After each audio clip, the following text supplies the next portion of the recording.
walikuwa wangapi?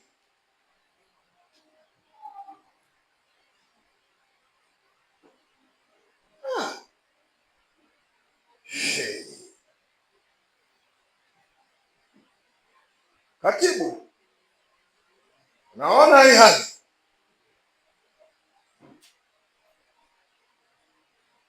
nauliza, waliookolewa Sodoma na Gomora walikuwa ngapi jamani?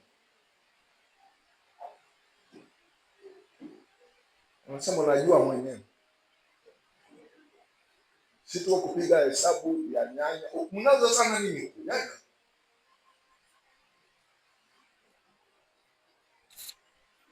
Jamani, si walikuwa wanne? Mmoja aligomea njiani, wakabaki watatu.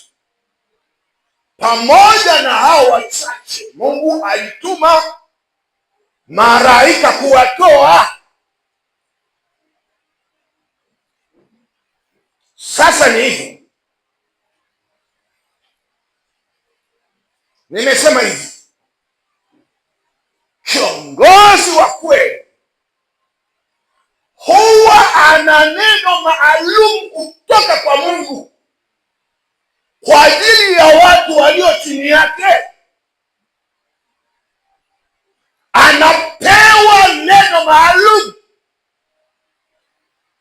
apeleke kwa watu wake walio chini yake. Haijalishi watakuwa wachache ama wengi. Msikilize, siri za unyakuo wa kanisa zimefunuliwa kwangu kwa mapana na kina, pasipo mashaka, kwa uthibitisho mkubwa sana, kunipa uhakika. Lakini nipeleke kwa watu walio chini yangu kwanza, niwapelekee watu walio chini yangu kwanza.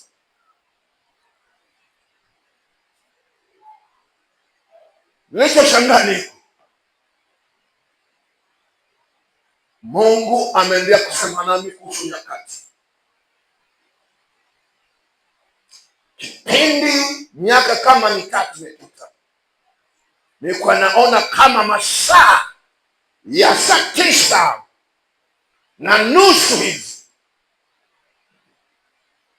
sema siku zimekwisha sana. Kinachoendelea sasa hivi, naona jua limezama.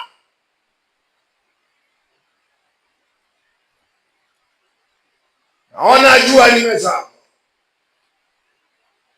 Lakini sisitiza kwamba aliandae kanisa kwa ajili ya kuondoka. Tembelea kanisa, kagua kanisa, kagua mwendo wa kanisa, kwa sababu nina ufunuo wa kweli uliothibitishwa. Ni nani atakayenyakuliwa? Ni nani atakayebaki? Haya yote yamekuwa wazi kwa nguvu sana, na amenihimiza sana, waambie watu walio nao, halafu toka nje ya hapo waambie walio. Sasa mimi sijali kama mmekusanyika wengi ama wachache, lakini kufikisha ujumbe. Ninadhani mwezi wa kwanza tulikuwa na mashariki pale, nikawaita nikasema, pia nimeona kitu ajabu.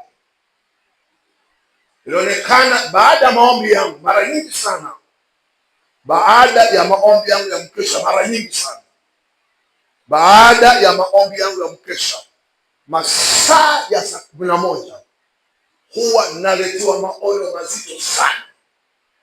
Baada ya maombi Baada ya maombi kama nilivyozoea, saa 11 nikashangaa naongea na mtu yuko mpakani na Manga, mpakani mwa Kenya na Tanzania.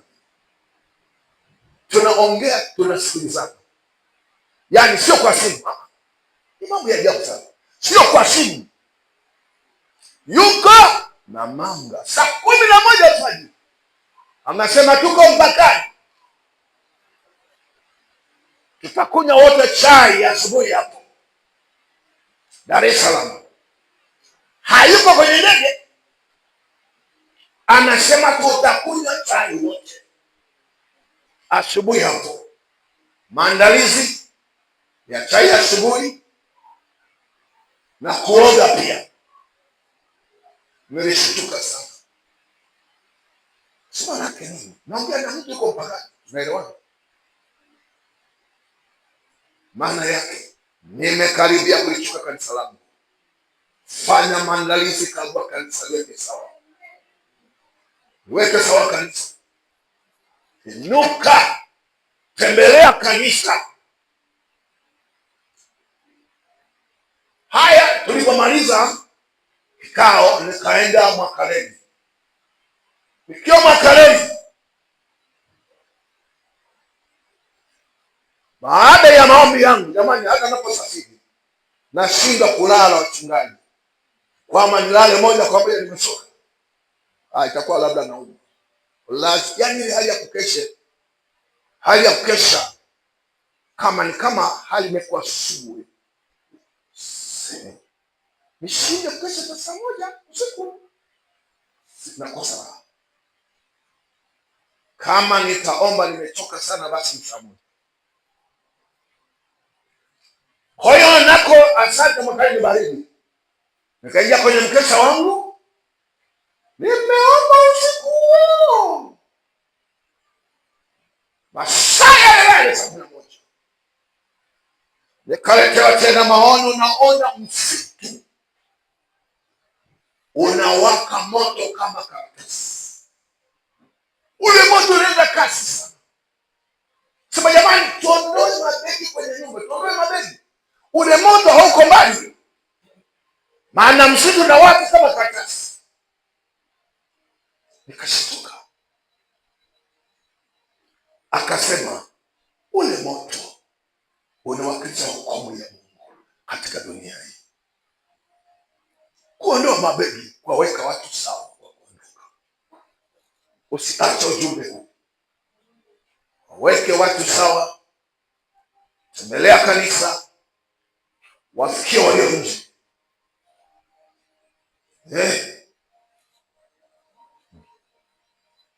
Tembelea kanisa.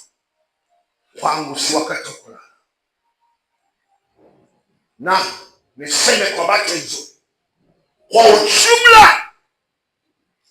kwa ujumla viwango vya kanisa kwa ujumla, viwango vya wengi havitoshi kwa saa ile kunyakuliwa.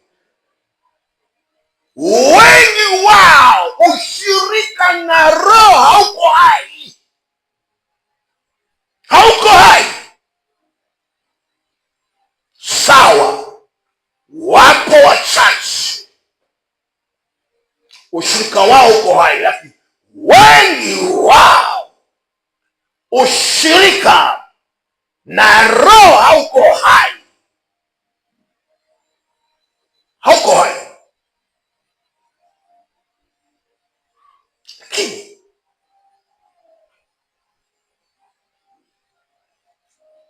kuna picha pia ambayo haifutiki ya maono ya mabasi yaliyokwama na abiria ndani yake. Mabasi mengi yamekwama na abiria ndani yake.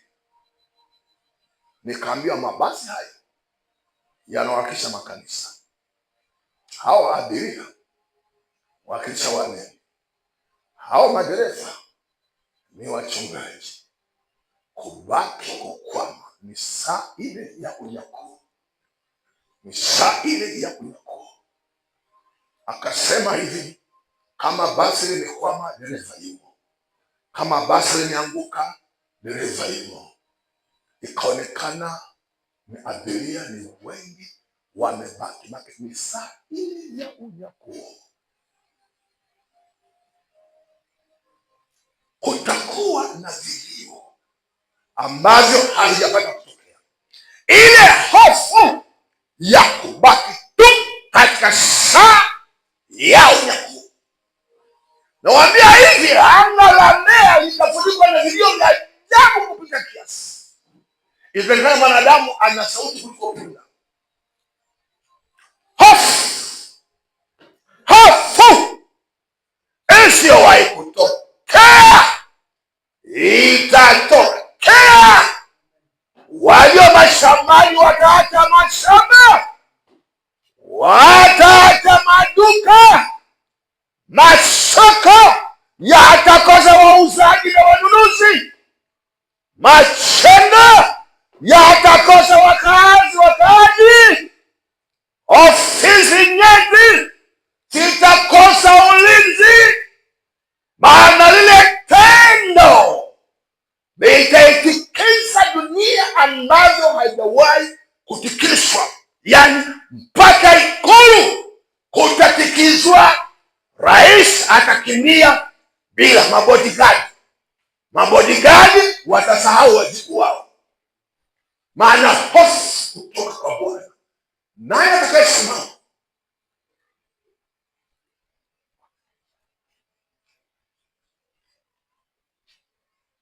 hili tukio haliko mbali. Nauliza swali, mwaka, mwezi, juma, saa, dakika, sekunde, kipi kidogo? Kipi kidogo? Nawaambia, muda uliobaki ni sekunde.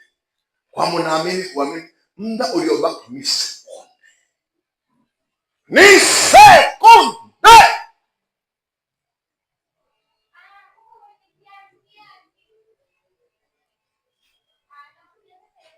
Chochote kitaonekana hakina thamani, kitakosa thamani yake.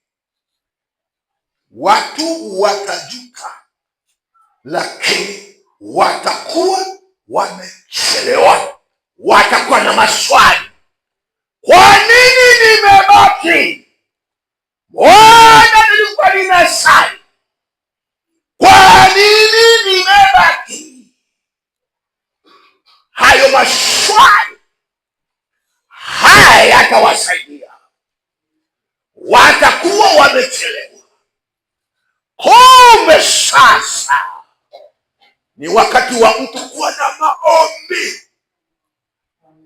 yanampa ufunuo ya maisha yake. Ni mambo gani yakamfanya backslide?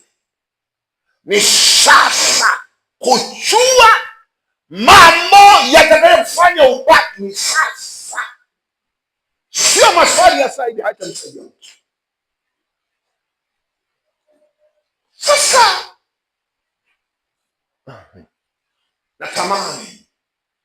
natamani sana kwamba wapisiji wote wawe tayari kwa sali.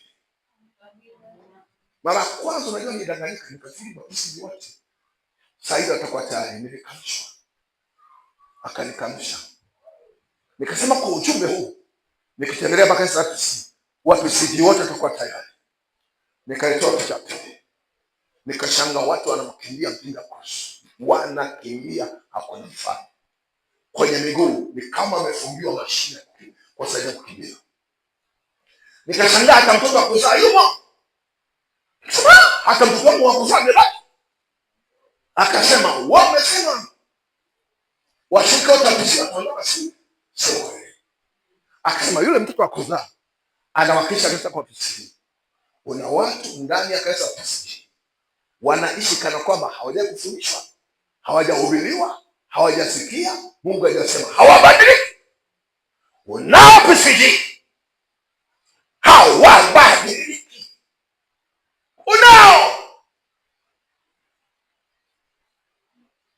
Niliogopa sana.